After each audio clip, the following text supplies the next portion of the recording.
Hello, welcome to Introduction to Java Programming. In this session, we learn about looping statements for and for each.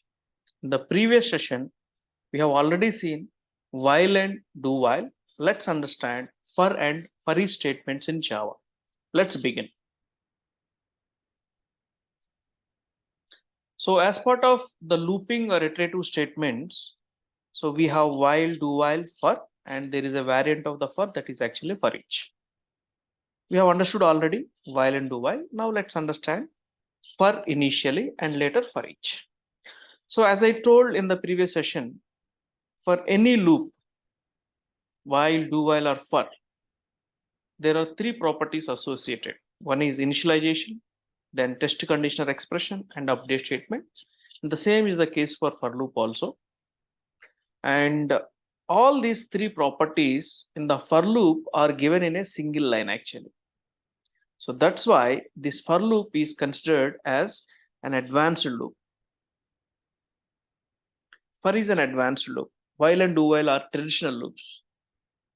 Why it is advanced? Because the initialization, the test condition, and the update statement all are given in a single line. So the number of lines that you write will be definitely lesser. Yeah, so we are not actually keeping them in three separate lines. Rather, we are keeping in a single line actually. And yeah, so we have a block. So any loop is actually a block. But in a for loop, if at all you are writing only one statement, you need not to mention these braces. Okay, so this is the syntax actually. So yeah, so in order to actually print first numbers, so my for loop will be like this: for int I equal to 1. So this is my initialization statement, and I require a test condition, right? So I want print first 10 numbers. So I less than or equal to 10. Then I want update statement I plus plus. That's it. And then actually I can write system.out.println and print this particular I value. Because it's a single line, I don't even require these braces. Okay, when there is a single line followed by any control statement, you don't require any block. Okay, so simple, right? In order to print first numbers, just I require 2 lines of the code. Because all these three I'm mentioning over here, and my loop body, whatever the statements I want, I can write. So if the loop body contains more than one line, then definitely it is required to have the braces. Okay, so how it will work actually? So initialization will actually get executed only once. Okay, only once this initialization statement is going to get executed. Okay, whatever the loop it is, then condition is checked. If the condition is true, the loop body is going to get executed. After that, the update statement will get executed. Then a condition statement, then loop body, then update statement, conditional statement, and loop body. Okay, so this is the sequence. So initialization statement will happen only once. After that, condition, then loop body, increment, decrement. Condition, loop body, increment, decrement, or update statement. So this is the sequence actually. Okay, so we will see few programs to understand the for loop, and we will actually mostly see people writing for loops only. So whatever the code you check, you will find actually for loop. And later we have actually a variant of the for loop that is called for each. Okay, so this for each actually works with a group or a collection. So it works only when you have a collection or a group. Of course, in Java, we have collections available as part of the collection framework. So many collections are there. For our collections, collection is nothing but a group only. Of course, array is actually a group. A collection is also a group. So you can use for each only when you have this group or a collection available. And when you are using for each, we don't require to have all these three properties. All these three properties are not applicable to for each style.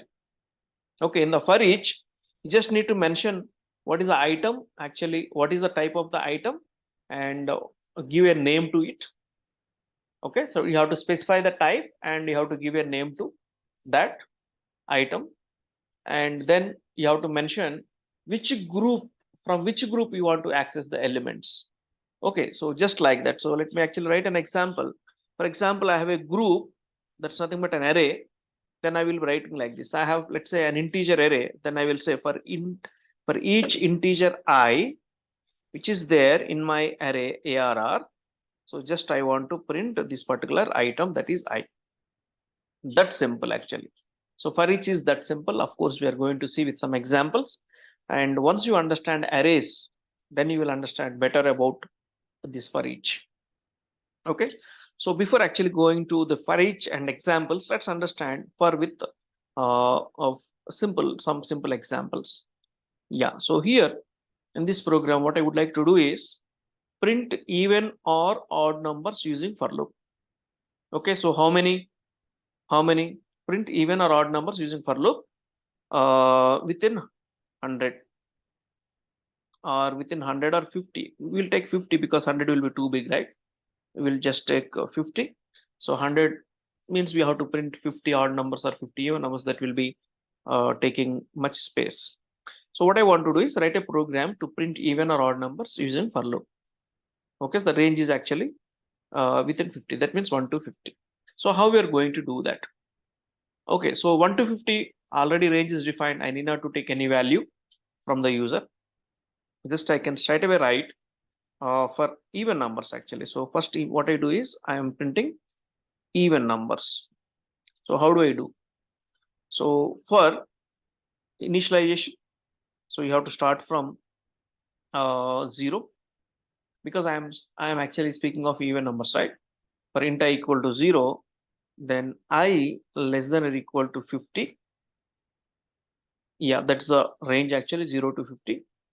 And I want my update statement. So I want print only even numbers, right? So first 0 will get printed, then I want 2 to be printed, then 4, then 6 actually. So the gap is 2, right? So what I do here is my update statement, I will write something like this: I equal to I plus 2. So initialization statement, test condition, and my update statement. And here I just need only one line just to print that number, right? So what is that number? I. That's it. Okay. So this is how I can print even numbers within a range of 50. So I'm starting from 0 and then 0 less than 50, true.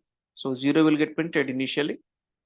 Okay. Then what I'm saying, I equal to I plus 2. I value I'm incrementing by 2. So 0 plus 2 is 2. So 2 is less than 50. So 2 will get printed. Then what I do, I equal to I plus 2. 2 plus 2 is 4. So 4 is less than 50. So then 4 will get printed until so on. 50 also will get printed. Once 50 got printed, I equal to I plus 2, that is 52. 52 less than equal to 50, false. So you will come out actually. That means after coming up, there is nothing to get printed. So this is how we can actually simply print. Okay, just by using this update statement. Otherwise, there is another option also where you can actually do is something like this. The for loop, say you are saying same similar to this, int x equal to 0. Okay, so what I do is instead of printing them in line by line, I will actually print in a single line. System.out.print. So I will print this value, and after that I will give some space so that they will be printed like this with the space 0 after space 2 after space 4, something like that. Yeah, so now let me actually have one more print statement just to differentiate the two outputs here. Yeah. So now for example, I want to use another logic to print even numbers. So print x equal to 0, x less than or equal to 50. Okay, then here I am saying just x plus plus only. I am saying just x plus plus only. Okay, so here what I do, I have to make a block here because in order to determine actually, okay, I will actually take from 1 int x equal to, I will take it actually from 1 because I'm not incrementing by 2 here, right? So x plus plus only. So 1, 2, 3 until so on. What I'm doing is I will divide this x with yeah, 2. X modulus of 2 is equal to 0.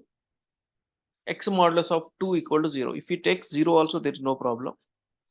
If you take 0 also, there is no problem, because I'm not dividing by 0. If you divide by 0, then is a problem. Actually, I'm dividing 0 with some 2. That is not a problem. That's not actually arithmetic exception to me.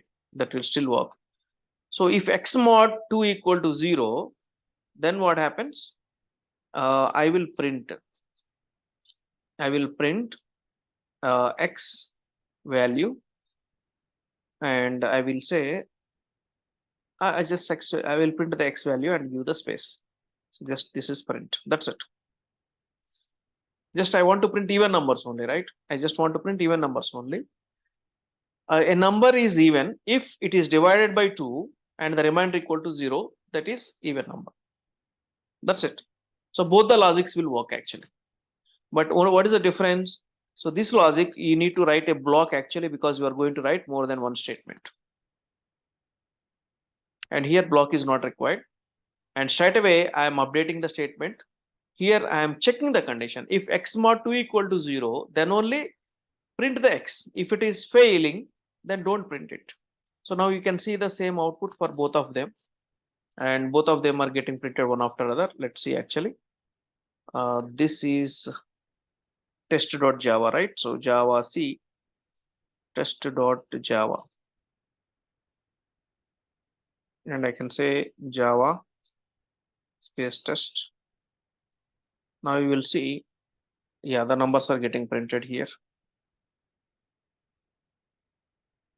Okay, so here 0 to 50 they are getting printed, and 0 to 50 also they are getting printed here.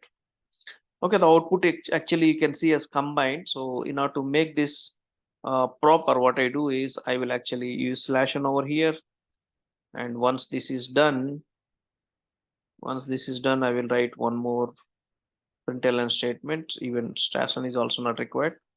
Just a println statement will solve the problem. Now you will actually see the output actually coming good. Output will be coming nice. Let's see Java C test.java, and when I run, you can actually see, yeah. So 0 to 50 even numbers, and 0 to 50 even numbers. So which one is easy? So this one is easy, right? So because you are just incrementing this I value by 2 every time, so even numbers are going to get printed. So this is for even numbers. Now how to make odd numbers? Okay, so you can actually do odd numbers also. So since you understood this one, I am actually removing this part. I will write for odd numbers. So let me actually do something here. So even numbers, and here I am printing like this. Just not out that println. This is even numbers. So somewhere here I will write even, and this I will actually make for odd. These are odd numbers. So how to do with the odd numbers actually? Let's start odd numbers x equal to 1, go up to 50, and just say x equal to x plus 2, and all these things are not required. And you don't require a brace also here.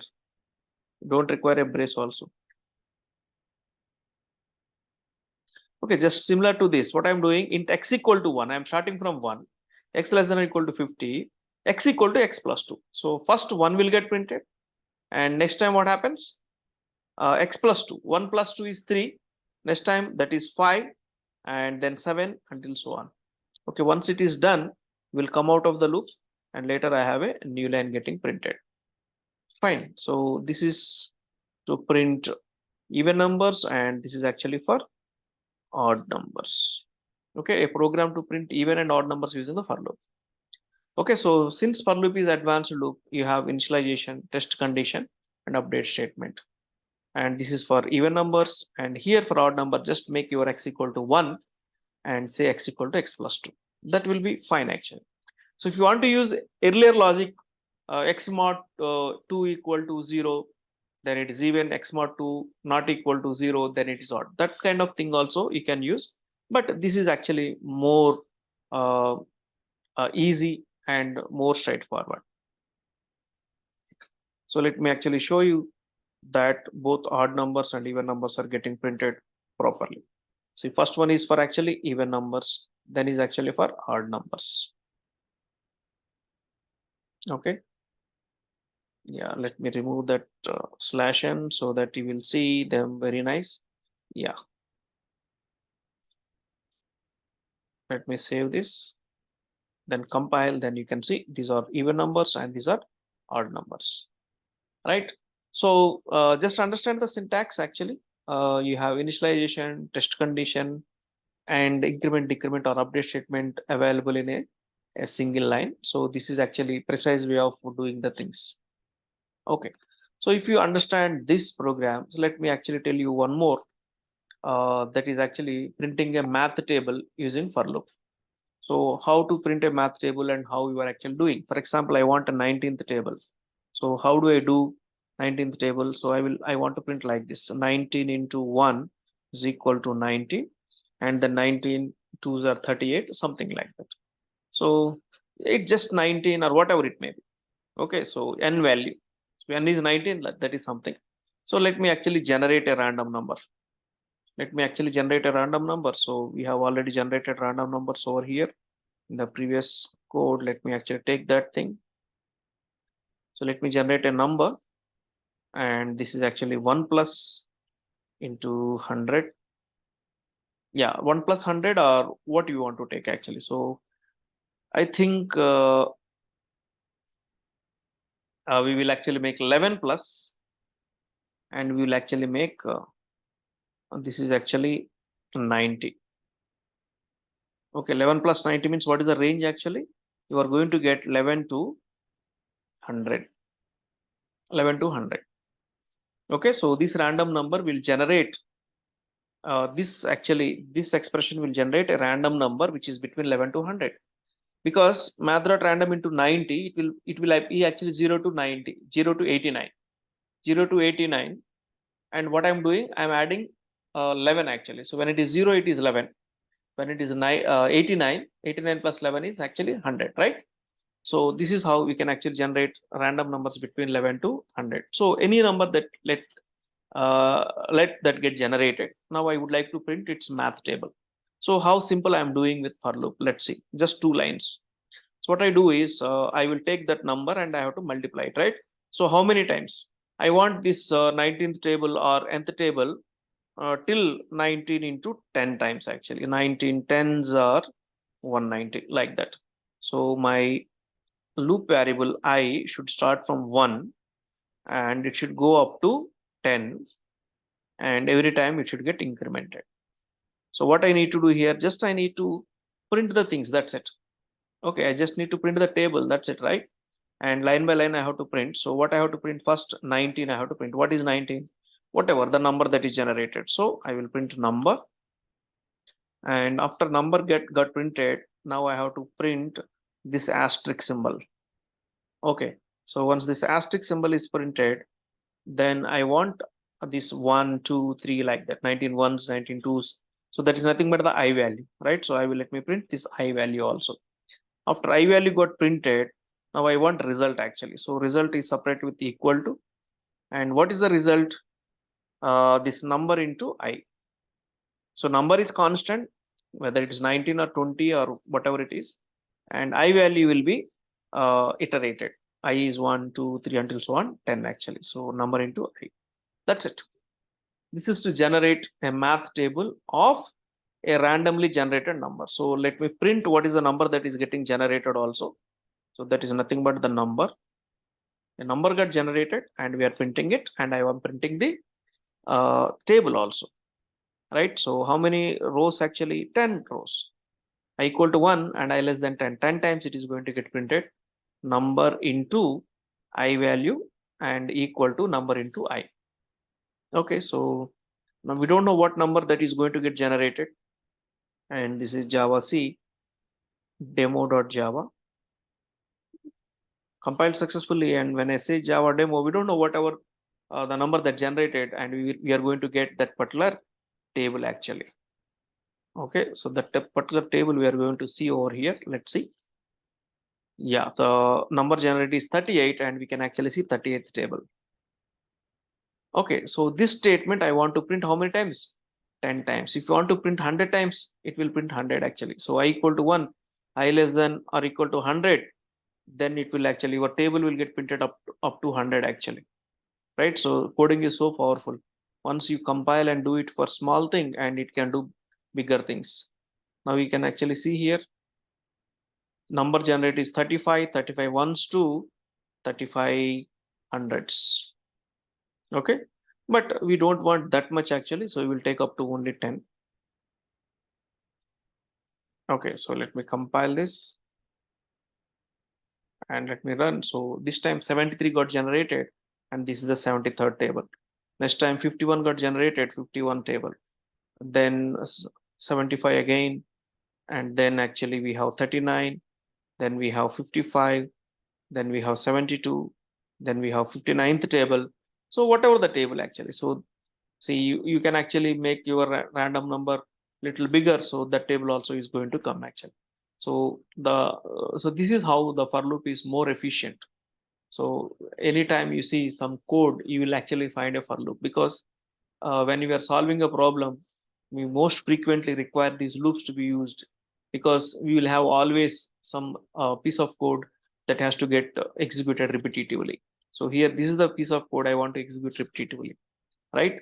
So this is about the for actually. So let me tell you something about the for each also. As I told you over here, this for each actually works with the groups. You require a collection or kind of a group. Okay, so let me actually take up one example here. Yeah, let me take up a new, and I will actually save this as for each demo.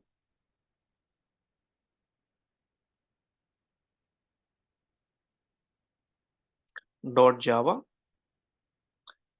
Yeah, so I will actually take an array here. So let me actually have public class for each demo.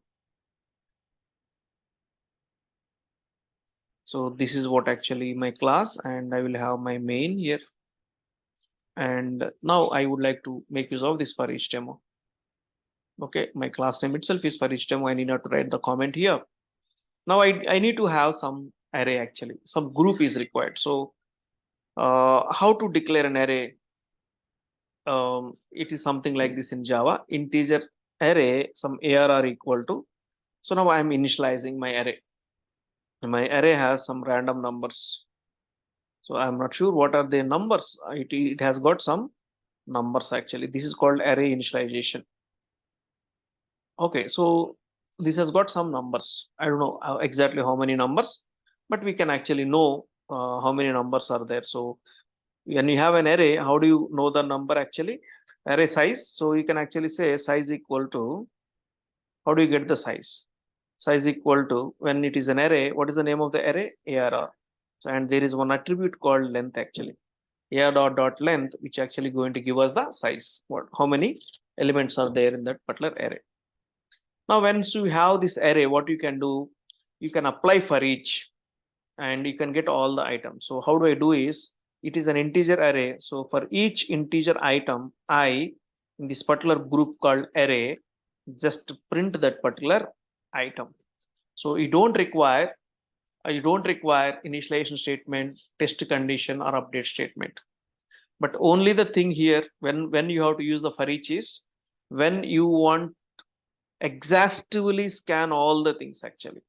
So when you are exhaustively scanning, that means completely. Exhaustively means completely scan or fetch everything from the group. So then only it is helpful actually, because there is no condition, right? And you cannot stop in between. So you have to start from the beginning and go to the end. So that's what we say, exhaustively scan or completely scan or fetch from the group, then you have to use it. So the syntax is so simple. So this is an integer array. So I have to say for each integer I in this particular group, this colon is actually called of in operator. I in this particular array, just print I. I need not to use subscript operator, whatever it is actually. So this is the for each. Now let me actually show you that it actually works fine. So Java C for each demo.java compiled successfully. And when I say Java for each, then you can actually see the size is 12. So there are 12 elements, and yeah, exhaustively we are scanning, right? This is for each. Of course, we are going to discuss this for each as and when we discuss arrays, and of course, so we discuss this and we use this whenever we are actually using collection framework as well. So with this, I hope you have understood about this for loop and for each a little bit, but for I think you have understood thoroughly, and we have written few programs to understand as well.